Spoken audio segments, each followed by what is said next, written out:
ಎಲ್ಲರಿಗೂ ನಮಸ್ಕಾರ. ನನ್ನ ಯೂಟ್ಯೂಬ್ ಚಾನಲ್ಗೆ ಸ್ವಾಗತ. ಇಂದಿನ ವಿಡಿಯೋದಲ್ಲಿ ನಾನು ಮಂಜೇಶ್ವರ ಗೋವಿಂದ ಪೈ ಇವರು ಬರೆದಂತಹ ಗೋಲ್ಗೋಥ ಅನ್ನುವಂತಹ ಖಂಡ ಕಾವ್ಯದ ಪ್ರಶ್ನೋತ್ತರವನ್ನು ಹಾಕ್ತಾ ಇದ್ದೇನೆ ವಿದ್ಯಾರ್ಥಿಗಳೇ. ಮೊದಲಿಗೆ ನಾವು ಮಂಜೇಶ್ವರ ಗೋವಿಂದ ಪೈ ಇವರ ಪರಿಚಯವನ್ನು ನೋಡೋಣ.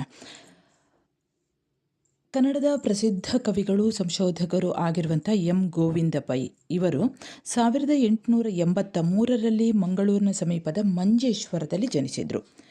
ಪಂಜೆ ಮಂಗೇಶರಾಯರು ಇವರ ಗುರುಗಳು. ಸುಮಾರು 6 ದಶಕಗಳ ಕಾಲ ಸಾಹಿತ್ಯದ ವಿವಿಧ ಪ್ರಕಾರಗಳಾದಂಥ ಕಾವ್ಯ, ಪ್ರಬಂಧ, ಸಂಶೋಧನೆ, ನಾಟಕ, ಇತಿಹಾಸ, ಅನುವಾದ ಮುಂತಾದವುಗಳಿಂದ ಕನ್ನಡ ಸಾಹಿತ್ಯವನ್ನು ಬಹಳಷ್ಟು ಶ್ರೀಮಂತಗೊಳಿಸಿದ್ದಾರೆ. ಇವರು ಅನೇಕ ಕೃತಿಗಳನ್ನು ಕೂಡ ಬರೆದಿದ್ದಾರೆ. ಅವುಗಳಲ್ಲಿ ಮುಖ್ಯವಾದದ್ದು ಹೆಬ್ಬೆರಳು ಮತ್ತು ಚಿತ್ರಭಾನು ಇವು ಅವರ ನಾಟಕ ಕೃತಿಗಳು. ಗಿಳಿವಿಂಡು, ಹೃದಯರಾಗ, ನಂದಾದೀಪ ಇವು ಕವನ ಸಂಕಲನಗಳು. ಗೋಲ್ಗೋಥ ಮತ್ತು ವೈಶಾಖಿ ಅನ್ನುವಂಥದ್ದು ಕಥನ ಕವನಗಳು. ಹಾಗೆ ಇವರಿಗೆ ಮಹತ್ವದ ಒಂದು ಪ್ರಶಸ್ತಿ ಕೂಡ ಲಭಿಸಿದೆ. ಹಿಂದಿನ ಮದ್ರಾಸ್ ಸರ್ಕಾರ ಗೋವಿಂದ ಪೈ ಅವರಿಗೆ 1949ರಲ್ಲಿ ರಾಷ್ಟ್ರಕವಿ ಅನ್ನುವಂಥ ಪ್ರಶಸ್ತಿಯನ್ನು ಇತ್ತು ಗೌರವಿಸಿದೆ.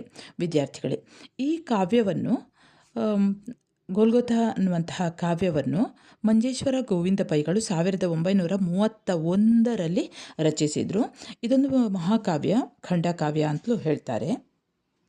ಗೋಲ್ಗೋಥ ಅಂದರೆ ಯೇಸುವಿನ ಕಡೆಯ ದಿನ, ಅಂದರೆ ಯೇಸುವನ್ನು ಶಿಲುಬೆಗೆ ಹಾಕಿದಂಥ ಆ ಸ್ಥಳದ ಹೆಸರನ್ನು ಗೋಲ್ಗೋಥ ಅಂತ ಹೇಳ್ತಾರೆ. ಹಾಗೆ ಅರಮಾಯ ಭಾಷೆಯಲ್ಲಿ ಗೋಲ್ಗೋಥ ಅಂದರೆ ಕಪಾಲ ಅಥವಾ ಕಪಾಲ ಸ್ಥಳ ಅಂತಲೂ ಕೂಡ ಕರೀತಾರೆ. ಈ ಬೆಟ್ಟ ಜೆರುಸಲೇಂ ನಗರದ ಹೊರಗಿನ ಒಂದು ಸ್ಥಳದಲ್ಲಿ, ಹೊರಗಿನ ಆ ಬೆಟ್ಟವನ್ನು ಗೋಲ್ಗೋಥ ಅಂತಲೂ ಕರೀತಾರೆ. ಇಲ್ಲಿ ಏನಾಗಿದೆ, ಯೇಸುವನ್ನು ರೋಮನ್ ಚಕ್ರಾಧಿಪತಿ ಕೈಸರ್ ಅನ್ನುವನು, ಅವನ ಪ್ರತಿನಿಧಿಯಾದಂತಹ ಪಿಲಾತನು ಅವನು ವಿಚಾರಣೆ ಮಾಡಿ ಅವನನ್ನು ವಿಚಾರಣೆಯನ್ನು ನಡೆಸಿ ಬಲವಂತವಾಗಿ ಯೇಸುವನ್ನು ಮರಣದಂಡನೆಗೆ ಗುರಿಪಡಿಸಿದ್ದ. ಮುಂದೆ ಪರಿಸಾಯರು ಬಂದು ಅದನ್ನು ಕಾರ್ಯರೂಪಕ್ಕೆ ತಂದು ಶಿಲುಬೆಗೆ ಏರಿಸಿದ್ದೇ ಇಲ್ಲಿನ ವಸ್ತು. ಆದರೆ ಬೈಬಲ್ ಪ್ರಕಾರ ಶಿಲುಬೆಗೆ ಏರಿಸಿದಂತಹ ಯೇಸುವನ್ನು ಬೈಬಲ್ನ ಪ್ರಕಾರ ಶಿಲುಬೆಗೆ ಏರಿಸಿದ ನಂತರ ಅವನ ಕಳೇಬರವನ್ನು, ಅಂದರೆ ಆ ದೇಹವನ್ನು ಕೆಳಗಿಳಿಸಿ ಗೋರಿಯಲ್ಲಿ ಇರಿಸ್ತಾರೆ. ಆದರೆ ಪೈಯವರ ಈ ಗೋಲ್ಗೋಥದಲ್ಲಿ ಕಳೇಬರ ಶಿಲುಬೆಯಲ್ಲೇ ಇರ್ತದೆ. ಅಂದರೆ ಈ ಕಳೇಬರ ಶಿಲುಬೆಯಲ್ಲೇ ಇರುವಂಥದ್ದನ್ನು ಅವರು ಗೋವಿಂದ ಪೈಗಳು ಹೇಳ್ತಾರೆ. ಇದನ್ನು ಕವಿ ಸಮಯ ಅಂತ ಕರೆಯುತ್ತಾರೆ. ಈಗ ನಾವು ಪ್ರಶ್ನೋತ್ತರಕ್ಕೆ ಹೋಗುವ. 8 ಅಂಕದ 3 ಪ್ರಶ್ನೆಗಳಿವೆ, ನೋಡಿಕೊಳ್ಳಿ. ಯೇಸುವನ್ನು ಶಿಲುಬೆಗೇರಿಸುವ ಸಂದರ್ಭವನ್ನು ವಿವರಿಸಿರಿ. 2ನೇ ಪ್ರಶ್ನೆ, ಗೋಲ್ಗೋಥ ಬೆಟ್ಟದ ಮೇಲೆ ಸೂರ್ಯಗ್ರಹಣದ ಛಾಯೆ ಮೂಡಲು ಕಾರಣವೇನು? 3ನೇ ಪ್ರಶ್ನೆ, ದಾವೀದನ ವಂಶವನ್ನು ಬೆಳಗಿದ ಸೂರ್ಯನಂತಿರುವ ಯೇಸು ಅಸ್ತಂಗತನಾದ ಬಗೆಯನ್ನು ವಿವರಿಸಿರಿ. ಇನ್ನು ಸಂದರ್ಭವನ್ನು ಗಮನಿಸಿ. ತನ್ನ ಕಡಿಯುವವರ್ಗೆ ತಣ್ಣೆಳಲೀವ ಮರದಂತೆ. 2ನೇ ಪ್ರಶ್ನೆ, ಅನ್ಯರಂ ರಕ್ಷಿಸಿದುವಂ ತನ್ನಂ ತಾನೇ ರಕ್ಷಿಸಲಾರನಾದನೆ. 3ನೇದು, ಮಳೆಯ ಕತ್ತಲೆಯೋ ಕತ್ತಲ ಮಳೆಯೋ. 4ನೇದು, ಹಗಲ ತಿಂಗಳನೇ ವೆಯಿಕ್ಕ ದೀಕ್ಷಿಸಿದಂ. 5ನೇದು, ತಂದೆಯೇ ಮಮಾತ್ಮವಂ ನಿನ್ನ ಕೈಗೊಪ್ಪಿಸುವೆ. ಗೋಲ್ಗೋಥ ಖಂಡಕಾವ್ಯ ಭಾಗದ ಸ್ವಾರಸ್ಯವನ್ನು ನಿರೂಪಿಸಿರಿ ಅಂತಲೂ ಕೂಡ ಕೊಡಬಹುದು. ಈಗ ನೇರವಾಗಿ ಉತ್ತರವನ್ನು ನೋಡೋಣ. ಮಂಜೇಶ್ವರ ಗೋವಿಂದ ಪೈ ಇವರ ಗೋಲ್ಗೋಥ ಅನ್ನುವಂಥದ್ದು ಯೇಸುವಿನ ಕೊನೆಯ ದಿನದ ಅಕಾಲ ಮರಣವನ್ನು ಒಳಗೊಂಡಂತಹ ಒಂದು ಕರುಣಾಜನಕ ಕಾವ್ಯಭಾಗ. ಸತ್ಯ ಧರ್ಮಕ್ಕಾಗಿ ಪ್ರಾಣ ತೆತ್ತಂತಹ ಜಗದ ಮಹಾನುಭಾವನೊಬ್ಬನ ಕೊನೆಯ ದುರಂತವನ್ನು ಕವಿ ಪೈ ಇವರು ಅತ್ಯಂತ ಮಾರ್ಮಿಕವಾಗಿ ಕಾವ್ಯಮಯವಾಗಿ ಚಿತ್ರಿಸಿದ್ದಾರೆ. ಯೇಸುವಿನ ಕಥೆ ಪ್ರಪಂಚದ ಪ್ರಖ್ಯಾತ ಪುರಾಣಗಳಲ್ಲಿ ಒಂದಾದಂತಹ ಬೈಬಲ್ನಲ್ಲಿ ಅಡಕವಾಗಿದೆ. ಈ ಕಥೆಯನ್ನು ಆಧರಿಸಿ ಬಹಳಷ್ಟು ಉತ್ತಮವಾದಂತಹ ಕಾವ್ಯ ಬರೆದವರಲ್ಲಿ ಗೋವಿಂದ ಪೈಯವರೇ ಮೊದಲಿಗರು ಎನ್ನಬಹುದು. ಗೋಲ್ಗೋಥ ಕೃತಿಯೇ ಕನ್ನಡದ ಮೊದಲ ಖಂಡಕಾವ್ಯವೂ ಕೂಡ ಆಗಿದೆ. ವಸಂತ ಪೂರ್ಣಿಮೆಯ ಶುಕ್ರವಾರದ ದಿನ ಜಗದ ಮಹಾನುಭಾವನಾದಂತಹ ಜೀವಜ್ಯೋತಿಯಾದಂತಹ ಯೇಸುವನ್ನು ಗೋಲ್ಗೋಥ ಶಿಖರದಲ್ಲಿ ಶಿಲುಬೆಗೆ ಏರಿಸಿದರು. ನಡುವೆ ಯೇಸು ಅವನ ಎಡಬಲದಲ್ಲಿ ಕಳ್ಳರಿಬ್ಬರನ್ನು ಶಿಲುಬೆಗೇರಿಸಿ ಕಾಲುಗಳಿಗೆ ಮೊಳೆಯನ್ನು ಜಡಿದು, ಯಹೂದ್ಯರ ಅರಸನು ಈ ನಜರಾಯ ಯೇಸು ಎಂದು ಬರೆದು ಹಲಗೆಯನ್ನು ತಲೆಯ ಕೆಳಗಡೆ ತೂಗುಬಿಟ್ಟರು. ಅದು ಪಶ್ಚಿಮದ ಬಿಳಿಯ ಬಿದಿಗೆಯ ಚಂದ್ರನಂತೆ, ಮರಣವೃಕ್ಷದ ಅಮೃತ ಫಲದಂತೆ ತೂಗತೊಡಗಿತು. ಆಗ ಯೇಸು ತನ್ನ ಬೇನೆಯನ್ನು ಸ್ವಲ್ಪವೂ ಲೆಕ್ಕಿಸದೆ, ಮನುಷ್ಯ ದೇಹವನ್ನು ಧರಿಸಿದವನಿಗೆ ಈ ತನುವಿನ ಗುಣಧರ್ಮವಾದ ಬೇನೆ ಇಲ್ಲದಿರುವುದೆಂತು? ನಾನು ಯಾರ ತನು ಮನಗಳನ್ನು ಸ್ವಲ್ಪವೂ ಕೂಡ ನೋಯಿಸಿಲ್ಲ ಎಂದು ಉಸಿರುತ್ತಾನೆ. 1000 ಚೇಳು ಒಮ್ಮೆಲೆ ಕಚ್ಚಿದಂತೆ ಆದ ಶಿಲುಬೆಯ ಯಾತನೆಯ ಉರಿಯನ್ನು ಯೇಸು ತಣ್ಣಗೆ ಸಹಿಸಿಕೊಂಡನು. ತನ್ನ ಮಗುವಿನ ಮುಖವನ್ನು ನೋಡಲು ತಾಯಿ ಹೆರಿಗೆಯ ನೋವನ್ನು ಪ್ರೀತಿಯಿಂದ ಸಹಿಸುವಂತೆ, ಸೈನ್ಯದ ಮುಂಭಾಗದಲ್ಲಿರುವ ಭಟನು ಗಾಯದ ನೋವನ್ನು ಲೆಕ್ಕಿಸದೆ ಕಾದಾಡಿ ಮಡಿದು ಜಯ ಪಡೆಯುವಂತೆ, ತನ್ನನ್ನೇ ಕಡಿಯುವವರಿಗೆ ತಂಪಾದ ನೆರಳನ್ನು ನೀಡುವ ಮರದಂತೆ ಯೇಸು ತನ್ನ ನೋವನ್ನು ತನ್ನವರ ಹಂಬಲದಿಂದ ಮರೆತು, ಎಲೈ ದೇವರೇ, ಇವರನ್ನು ಕ್ಷಮಿಸು, ತಾವು ಏನು ಮಾಡುತ್ತಿದ್ದೇವೆ ಎಂದು ಇವರು ಅರಿಯರು ಎಂದು ನುಡಿಯುತ್ತಾನೆ. ಆಗ ಅಲ್ಲಿ ನೆರೆದವರು ಇದನ್ನು ಕೇಳಿ, ನಮಗಾಗಿ ಕ್ಷಮೆಯನ್ನು ಕೇಳುವುದಿರಲಿ, ನೀನು ದೇವಸುತನಾಗಿದ್ದರೆ ಆ ಶಿಲುಬೆಯಿಂದ ಇಳಿದು ಬಾ ನೋಡೋಣ ಎಂದು ಹೀಯಾಳಿಸುತ್ತಾರೆ. ಆಗ ಪುರೋಹಿತರು, ಅನ್ಯರನ್ನು ರಕ್ಷಿಸದ ಇವನು ತನ್ನನ್ನು ತಾನೇ ರಕ್ಷಿಸಲಾರದಾದನೆ, ಯಹೂದ್ಯರ ಅರಸನಂತೆ. ಹಾಗಾದರೆ ಶಿಲುಬೆಯಿಂದ ಇಳಿದು ಬಂದರೆ ಕೂಡಲೇ ನಾವು ನಂಬುತ್ತೇವೆ. ದೇವರಲ್ಲಿ ನಂಬಿಕೆಯುಳ್ಳವರಂತೆ ಇದನ್ನು ಕಾಣೆವು. ದೇವರು ಈತನನ್ನು ರಕ್ಷಿಸಲಿ, ಏಕೆಂದರೆ ದೇವಸುತ ತಾನು ಎಂದವನಲ್ಲವೇ ಎಂದು ಎಲ್ಲರೊಂದಿಗೆ ಅಣಕಿಸುತ್ತಾರೆ. ಅಷ್ಟರಲ್ಲಿ ಭಯಂಕರ ಕತ್ತಲೊಂದು ಆಕಾಶವೆಲ್ಲ ಆವರಿಸಿ, ದೇವಸುತನ ಮೃತದ ಆ ಮರಣದ ನಾಟಕ ಕೊನೆಯ ತೆರೆ ಎಂಬಂತೆ ಭೂಮಿ ಮತ್ತು ಆಕಾಶಗಳ ನಡುವೆ ಮುಸುಕಿತು. ಹುಣ್ಣಿಮೆಯಲ್ಲಿಯೇ ಸೂರ್ಯಗ್ರಹಣವಾಯಿತು. ನಕ್ಷತ್ರಗಳು ಒಂದೂ ಇಲ್ಲವಾದವು. ಹಗಲ 3ನೆಯ ಜಾವದಲ್ಲಿಯೇ ಹಗಲಿನ ದೀಪವು ಆರಿತು. ನೆರೆದವರೆಲ್ಲರ ಎದೆ ನಡುಗಿತು. ಆಗ ಯೇಸು, ದೇವರೇ, ದೇವರೇ, ಯಾಕೆನ್ನ ಕೈಬಿಟ್ಟೆ ಎಂದು ದಾವೀದನ ಕೀರ್ತನೆಯ ಮೊದಲ ನುಡಿಯೊಂದನ್ನು ಕೂಗಲು, ಇವನು ಯಹೂದ್ಯರ ಶ್ರೇಷ್ಠ ಪ್ರವಾದಿಯಾದ ಎಲಿಜಾ ಎಂದು ಬಗೆದು ಕಾಪಾಡುವಂತೆ ನೆರೆದವರಲ್ಲಿ ಕೆಲವರು ಕೂಗತೊಡಗಿದರು. ಹೀಗೆ ನುಡಿಯುತ್ತಿದ್ದಂತೆ ಗುಡುಗಿನ ಧ್ವನಿಯ ಮೂಲಕ, ತಂದೆಯೇ, ಮಮಾತ್ಮವನ್ನು, ಅಂದರೆ ಪ್ರೇಮ ತೋರಿಸುವ ಆತ್ಮವನ್ನು ನಿನ್ನ ಕೈಗೊಪ್ಪಿಸುವೆ ಎಂಬ ಯೇಸುವಿನ ಧ್ವನಿ ಕೇಳಿಸಿತು. ಆಗ ಯೇಸು ಗಗನದ ಕಡೆಗೆ ನೋಡುತ್ತಾನೆ. ಬೆಟ್ಟದ ತುದಿಯಿಂದ ಕರೆಯುವ ತಾಯಿಯ ಬಳಿ ಮರಿಜಿಂಕೆ ಜಿಗಿಯುವಂತೆ, ತಂದೆಯೇ, ಮಮಾತ್ಮವಂ ನಿನ್ನ ಕೈಗೊಪ್ಪಿಸುವೆ ಎಂದು ಗಗನದಲ್ಲಿ ಯೇಸು ಕಣ್ಣೂರಿ ತುದಿಬೆಟ್ಟದಿಂ ಕರೆವ ತಾಯೆಡೆಗೆ ಮರಿಜಿಂಕೆ ಜಿಗುವಂತೆ, ಸುಗ್ಗಿಯೆಡೆಗೈದುವ ಬಾನಕ್ಕಿಯಂತೆ, ದಿನಮುಖದೊಳಿರುಳಿನ ಸೊಡರು ನೇಸರಂಬಗುವಂತೆ, ಕ್ಷಿತಿಜದಿಂ ಸಿಡಿದು ಮೇಲ್ನೆಗವ ಮಿಂಚಂತೆ ಯೇಸುವಿನ ಆತ್ಮವೊಡನೆ ಬೆಳಕಿನ ಬೀಡಿಗೈದೆ. ಅಂದರೆ ಇಲ್ಲಿ ನನ್ನ ಆತ್ಮವನ್ನು ನಿನಗೊಪ್ಪಿಸುವೆ ಎಂದು ಹೇಳುವ ಆ ಮಾತು, ಯೇಸು ಗಗನದ ಕಡೆಗೆ ಹೀಗೆ ಹೇಳಿ ನೋಡುತ್ತಾನೆ. ಬೆಟ್ಟದ ತುದಿಯಿಂದ ಕರೆಯುವ ತಾಯಿಯ ಬಳಿಗೆ ಮರಿಜಿಂಕೆಯು ಜಿಗಿಯುವಂತೆ, ಸುಗ್ಗಿಯ ಕಡೆಗೆ ಹಾರುವ ಬಾನಕ್ಕಿಯಂತೆ, ಸೂರ್ಯೋದಯದಲ್ಲಿ ರಾತ್ರಿಯ ಸೊಡರು ಸೂರ್ಯನಲ್ಲಿ ಸೇರುವಂತೆ, ಕ್ಷಿತಿಜದಿಂದ ಸಿಡಿದು ಮೇಲಕ್ಕೆ ಚಿಮ್ಮುವ ಮಿಂಚಿನಂತೆ ಯೇಸುವಿನ ಆತ್ಮ ಬೆಳಕಿನ ಎಡೆಗೆ ಸಾಗುತ್ತದೆ. ತಾನು ಪಡೆದ ಸಾಲವನ್ನು ಒಡೆಯನಿಗೆ ಮರಳಿಸುವಂತೆ ಯೇಸು ತನ್ನ ಪ್ರಾಣವನ್ನು ತನ್ನ ಒಡೆಯನಿಗೆ ಅರ್ಪಿಸುತ್ತಾನೆ. ಯೇಸುವಿನ ಆತ್ಮ ಬೆಳಕಿನ ಬೀಡನ್ನು ಸೇರುತ್ತದೆ. ಭೂಮಿ ಗಡಗಡನೆ ನಡುಗುತ್ತದೆ. ಪೂರ್ವ ದಿಕ್ಕಿನಲ್ಲಿ ಮೂಡಿದ ಸೂರ್ಯ ತನ್ನ ಎದುರಿನಲ್ಲಿಯೇ ಪಶ್ಚಿಮ ದಿಕ್ಕಿಗೆ ಮುಖ ಮಾಡಿ ಧರ್ಮ ಪತಾಕೆಯಂತೆ ನಡು ಶಿಲುಬೆಯಲ್ಲಿ ಮತ್ತೊಬ್ಬ ಸೂರ್ಯ, ಅಂದರೆ ಯೇಸುವು ಮೂಡಿದ್ದನ್ನು ಕಂಡು ಮುಳುಗಿದನು.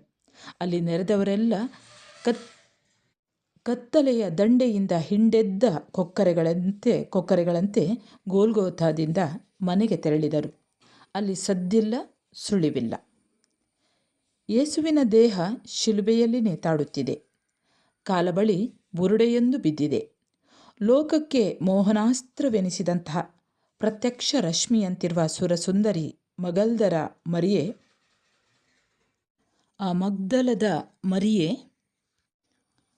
ಆ ನಡು ಶಿಲುಬೆಯಲ್ಲಿ ದೃಷ್ಟಿಯನ್ನು ಇಟ್ಟು ಮೈಮರೆತು ಕುಳಿತಿದ್ದಾಳೆ.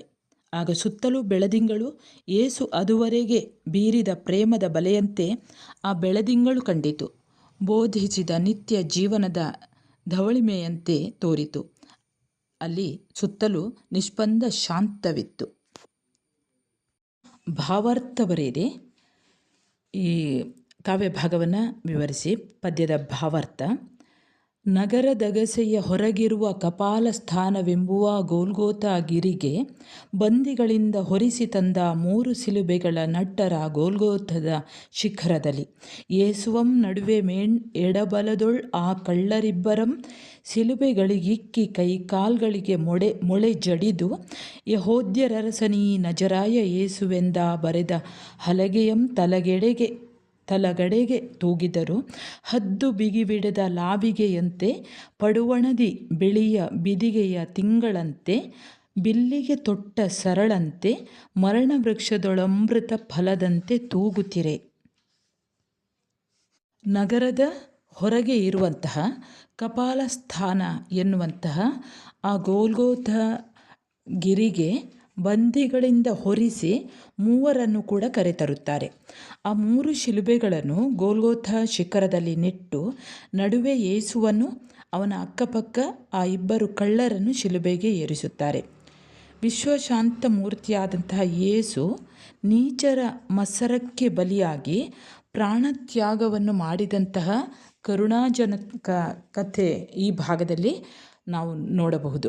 ಮಹಾಮಹಿಮನಾದಂತಹ ಯೇಸುವನ್ನು 2 ಕಳ್ಳರ ಮಧ್ಯೆ ಗೋಲ್ಗೋಥ ಶಿಖರದಲ್ಲಿ ಶಿಲುಬೆಗೆ ಏರಿಸಿ ಕೈಕಾಲುಗಳಿಗೆ ಮೊಳೆ ಜಡಿಯುವ ಈ ಸನ್ನಿವೇಶವನ್ನು ನೋಡುವಾಗ ಮನುಷ್ಯರ ಪಶುತ್ವದ ಕಲ್ಪನೆ ಬರುತ್ತದೆ. ಅಲ್ಲದೆ ಯೇಸುವಿನ ತಲೆಯ ಹತ್ತಿರ ಅವನ ಮನಸ್ಸಿಗೆ ನೋವಾಗುವ ರೀತಿಯಲ್ಲಿ ಅಣಕದ ಬರಹವನ್ನು ಒಳಗೊಂಡಂಥ ಹಲಿಗೆಯನ್ನು ತೂಗು ಬಿಡುವಲ್ಲಿ ಅವರ ನೀಚ ಗುಣವನ್ನು ಕಾಣಬಹುದು. ಇವೆಲ್ಲ ದೈಹಿಕ ಮಾನಸಿಕ ಯಾತನೆಯನ್ನು ಸಹಿಸಿಕೊಂಡಂತಹ ಮಹಾನಿಧಿ ಯೇಸು ಅವರನ್ನು ಕ್ಷಮಿಸುವಂತೆ ದೇವರಲ್ಲಿ ಬೇಡಿಕೊಳ್ಳುತ್ತಾನೆ. ಈ ಸನ್ನಿವೇಶವನ್ನು ರಾಷ್ಟ್ರಕವಿ ಗೋವಿಂದ ಪೈ ಇವರು ತಮ್ಮ ಈ ಗೋಲ್ಗೋಥ ಕವನದಲ್ಲಿ ಕರುಣಾಜನಕವಾಗಿ ಸೆರೆ ಹಿಡಿದಿದ್ದಾರೆ. ಇನ್ನು 2ನೇ ಪದ್ಯ ಭಾಗದ ಭಾವಾರ್ಥ ನೋಡಿ. ಅನ್ಯರಂ ರಕ್ಷಿಸಿದುವಂ ತನ್ನ ತಾನೇ ರಕ್ಷಿಸಲಾರನಾದನೆ ಯಹೋದ್ಯರ ಅರಸನಂತೆ ತಾನಿಳಿತರಲಿ ಶಿಲುಬೆಯಿಂದೊಡನೆ ನಂಬುವೆವಿದನ ಭರವಸಿಗನಂತೆ ಕಾಂಬೆವು ದೇವರೀತನಂ ರಕ್ಷಿಸಲಿ ದೇವಸುತ ತಾನಿಂದನಲ್ಲ ಎಂದು ಅಣಕಿಸಿದರು. ಇಲ್ಲಿ ಮಂಜೇಶ್ವರ ಗೋವಿಂದ ಪೈ ಇವರು ಬರೆದಂತಹ ಈ ಗೋಲ್ಗೋಥ ಕಾವ್ಯಭಾಗದಲ್ಲಿ ಯೇಸುವನ್ನು ಶಿಲುಬೆಗೆ ಏರಿಸಿದಾಗ ಅಲ್ಲಿದ್ದಂತಹ ಪುರೋಹಿತರು ಬೇರೆಯವರನ್ನು ರಕ್ಷಿಸಿದಂತಹ ಇವನು ತನ್ನನ್ನು ತಾನೇ ರಕ್ಷಿಸಿಕೊಳ್ಳಲಾರನೆ, ಯಹೂದ್ಯರ ಅರಸ ಎಂದು ಹೇಳಿಕೊಳ್ಳುತ್ತಾನೆ, ಶಿಲುಬೆಯಿಂದ ಬೇಕಾದರೆ ಇಳಿದು ಬರಲಿ, ಇವನನ್ನು ಆವಾಗ ನಂಬುತ್ತೇವೆ, ದೇವರಲ್ಲಿ ಇವನು ನಂಬಿಕೆಯುಳ್ಳವನಂತೆ, ದೇವರು ಈತನನ್ನು ರಕ್ಷಿಸಲಿ ನೋಡುತ್ತೇವೆ, ದೇವಸುತ ಅಂತ ತಾನೆಂದನಲ್ಲ ಅಂತ ಅವರು ಅಣಕಿಸ್ತಾರೆ. ವಿಶ್ವಜ್ಯೋತಿಯಾದಂಥ ಯೇಸುವನ್ನು ಶಿಲುಬೆಗೇರಿಸಿ ಕೈಕಾಲುಗಳಿಗೆ ಮೊಳೆ ಜಡಿದು ನಂತರ ಪುರೋಹಿತರು ಈ ಮೇಲಿನಂತೆ ಅಣಕಿಸುತ್ತಾರೆ. ಯೇಸುವನ್ನು ಆ ನೀಚ ಪುರೋಹಿತರು ಅವನ ದೈವತ್ವವನ್ನು ಅರಿತುಕೊಳ್ಳದೆ ನೀಚ ಮಾನವರಂತೆ ಅಣಕಿಸುವಂಥ ಈ ಸನ್ನಿವೇಶವನ್ನು ರಾಷ್ಟ್ರಕವಿ ಗೋವಿಂದ ಪೈ ಅವರು ತುಂಬ ನೈಜವಾಗಿ ಚಿತ್ರಿಸಿದ್ದಾರೆ. ಇನ್ನು ಟಿಪ್ಪಣಿ ಬರೆಯಿರಿ. ಮಂಜೇಶ್ವರ ಗೋವಿಂದ ಪೈ ಅವರು ಬರೆದಂತಹ ಗೋಲ್ಗೋಥ ಟಿಪ್ಪಣಿ ಸ್ವಲ್ಪ ನೋಡೋಣ. ರಾಷ್ಟ್ರಕವಿ ಗೋವಿಂದ ಪೈ ಅವರಿಂದ ರಚಿತವಾದಂತಹ ಈ ಗೋಲ್ಗೋಥ ಅನ್ನುವಂತಹ ಕವನದಲ್ಲಿ ಯೇಸು ಕ್ರಿಸ್ತನನ್ನು ಗೋಲ್ಗೋಥ ಎನ್ನುವಂತಹ ಗುಡ್ಡದ ಮೇಲೆ ಶಿಲುಬೆಗೆ ಏರಿಸಿದಂತಹ ಕರುಣ ರುದ್ರ ಪ್ರಸಂಗವೇ ಈ ಕವಿತೆಯ ವಸ್ತುವಾಗಿದೆ. ಯೇಸು ಕ್ರಿಸ್ತನ ಜೀವನದ ಘಟನೆಯೊಂದನ್ನು ಕುರಿತು ಕನ್ನಡದಲ್ಲಿ ಮಹತ್ವವೂ ಉದಾತ್ತವೂ ಆದಂತಹ ಸಂಗತಿಗಳನ್ನು ಈ ಕವನದಲ್ಲಿ ಚಿತ್ರಿಸಿದ್ದಾರೆ. ಈ ಕವನದಲ್ಲಿ ಮಂಜೇಶ್ವರ ಗೋವಿಂದ ಪೈ ಇವರು ಈ ಗೋಲ್ಗೋಥ ಕವನವನ್ನು ನೀಳ ಕಾವ್ಯವನ್ನು ವಿವರಿಸುವಾಗ ಹೇಳ್ತಾರೆ, ಈ ಗೋಲ್ಗೋಥ ಅನ್ನುವುದು ಜೆರುಸಲೇಂ ನಗರದ ಅಗಸೆಯ ಹೊರಗಿನ ದಿನ್ನೆ. ಯೇಸುವನ್ನು ರೋಮನ್ ಚಕ್ರಾಧಿಪತಿ ಕೈಸರನ ಪ್ರತಿನಿಧಿ ಪಿಲಾತನು ವಿಚಾರಣೆ ನಡೆಸಿ ಬಲವಂತವಾಗಿ ಮರಣದಂಡನೆಗೆ ಗುರಿಪಡಿಸಿದ್ದು, ಮುಂದೆ ಫರಿಸಾಯರು ಅದನ್ನು ಕಾರ್ಯರೂಪಕ್ಕೆ ತಂದು ಶಿಲುಬೆಗೇರಿಸುತ್ತಾರೆ. ಶಿಲುಬೆಗೇರಿಸುವುದೇ ಇಲ್ಲಿನ ವಸ್ತು. ಬೈಬಲ್ನ ಹೊಸ ಒಡಂಬಡಿಕೆಯ ಮುಕ್ತಾಯ ಹಾಗೆ ಮಾರ್ಕ್, ಲೂಕ್ ಹಾಗೂ ಯೋಹಾನ ಇವರ 4 ಸುವಾರ್ತೆಗಳಲ್ಲಿ ದೊರೆಯುವ ಮಾಹಿತಿಗಳೇ ಈ ಕಾವ್ಯದ ಮೂಲ. ಮುಕ್ತಾಯಲ್ಲಿ ನಾನು ಮತ್ತಾಯ ಆಗಬೇಕು. ಹಾಗೆ ಈ ಒಂದು ಮಹಾಕಾವ್ಯ ಖಂಡವನ್ನು ಈ ವಸ್ತುವಿನಿಂದಾಗಿ ಈ ಕಾವ್ಯವನ್ನು ಬಹಳಷ್ಟು ಸಾಹಿತ್ಯದ ಮೇರುಕೃತಿಯಾಗಿ ಕಾಣಬಹುದು. ಸುವಾರ್ತೆಯಲ್ಲಿ ಹೇಳಿದಂತಹ ಗಲಿಲಾಯ ಸಮುದ್ರ, ಯೋರ್ದನ್ ಹೊಳೆ, ಮೃತ ಸಮುದ್ರ ಮೊದಲಾದವುಗಳನ್ನು ಅವರ ಚಿತ್ರಗುಪ್ತ ಪ್ರತಿಭೆ ತಕ್ಕಲ್ಲಿ ಬೆಸೆದು ವಾತಾವರಣ ಸೃಷ್ಟಿಸುವಲ್ಲಿ ಯಶಸ್ವಿಯಾಗಿದೆ. ಯೇಸುವಿನ ಬಲಿದಾನ ಸೂರ್ಯೋದಯದಿಂದ ಆರಂಭವಾಗ್ತದೆ. ಈ ಕವಿತೆಯಲ್ಲಿ ಯೇಸುವಿಗೆ ಆದಂತಹ ಅನ್ಯಾಯಕ್ಕೆ ಕವಿಯ ಮನಸ್ಸು ಮರುಗುವುದರೊಂದಿಗೆ ಮುಂದೆ ನಡೆಯಲಿರುವಂತಹ ದುರಂತಕ್ಕೆ ತಕ್ಕ ವಾತಾವರಣವನ್ನು ನಿರ್ಮಾಣ ಮಾಡುವುದರೊಂದಿಗೆ ಪ್ರಕೃತಿಯ ವರ್ಣನೆ ಕೂಡ ಇಲ್ಲಿ ನಾವು ಕಾಣಬಹುದು. ಪರಿಸರ ಆಂತರಿಕ ಪ್ರಕೃತಿಯನ್ನು ಹೇಳುವಲ್ಲಿ ಬಹಿರಂಗದ ಪ್ರಕೃತಿ ವರ್ಣನೆ ಕೂಡ ಇಲ್ಲಿ ಸಹಕಾರಿಯಾಗಿದೆ. 3ನೆಯ ಜಾವದ ಕೋಳಿ ಕೂಗಿದ್ದಾಯಿತು. ಯೇಸುವನ್ನು ಕೊಲ್ಲಬಯಸಿದ ಯಹೂದ್ಯನ ಮನಸ್ಸಾಕ್ಷಿಯಂತೆ ಅದು ಸುಮ್ಮಗಾಯಿತಂತೆ. ಯೇಸುವನ್ನು ಅವರು ಕೊಲ್ಲಲು ನಿರ್ಧರಿಸಿ ಆಗಿದೆ. ಅಂದರೆ ಅವರೊಳಗಿನ ವಿವೇಕ ಮೌನ ತಾಳಿದೆ. ಅದು ಒಳಗಿನ ಹಿಂಸಾಮತಿಯೊಳಗೆ ಏನೇನೋ ಪ್ರಭಾವ ಬೀರದೆ ಹೋಗಿದೆ. ಅನ್ಯಾಯದ ವಿಚಾರಣೆಗೆ ಹೇಸಿ ಚಂದ್ರನೂ ಕೂಡ ಮುಳುಗ್ತಾ ಇದ್ದಾನೆ. ಈ ದುರ್ದಿನವನ್ನು ಎಂತು ಮೂಡಿಸುವೇನೆ ಎಂದು ಸೂರ್ಯನಿಗೂ ಕೂಡ ಸಂಕಟ. ಪಿಲಾತನ ಅರಮನೆಗೆ ಯೇಸುವನ್ನು ಕರೆದೊಯ್ದು ಇವನು ತಾನೇ ಕ್ರಿಸ್ತನ ಎನ್ನುತ್ತಾನೆ. ತಾನೇ ರಾಜ ಎಂದು ಹೇಳುತ್ತಾ ಸೀಸರ್ನಿಗೆ ತೆರಿಗೆ ಕೊಡಲಾರರು ಎಂದು ಬೋಧಿಸುತ್ತಾ ನಮ್ಮ ದೇಶದವರ ಮನಸ್ಸನ್ನು ಕೆಡಿಸ್ತಾ ಇದ್ದಾರೆ ಎಂದು ದೂರು ಕೊಡುತ್ತಾರೆ. ಈ ಮಾತನ್ನು ಪೈಯವರು ಕೈಸರಿಗೆ ತೆರಿಗೆಯಂ ತೆರಬಾರದೆಂದು ಮಾಣಿಸಿದವಂ ಎಂದು ಹೇಳಿದ್ದರೂ ವಾಸ್ತವಿಕವಾಗಿ ಈ ಲೂಕನ ಸುವಾರ್ತೆಯಲ್ಲಿ ಕೈಸರನದ್ದನ್ನು ಕೈಸರನಿಗೆ ಕೊಡಬೇಕು ಎಂದು ಹೇಳಿದ್ದು ಯೇಸು ಹೇಳಿದುದಾಗಿ ಬರೆದಿದೆ. ಪಿಲಾತನಿಗೆ ಯೇಸುವಿನಲ್ಲಿ ಯಾವುದೇ ತಪ್ಪು ಕಾಣಿಸುವುದಿಲ್ಲ.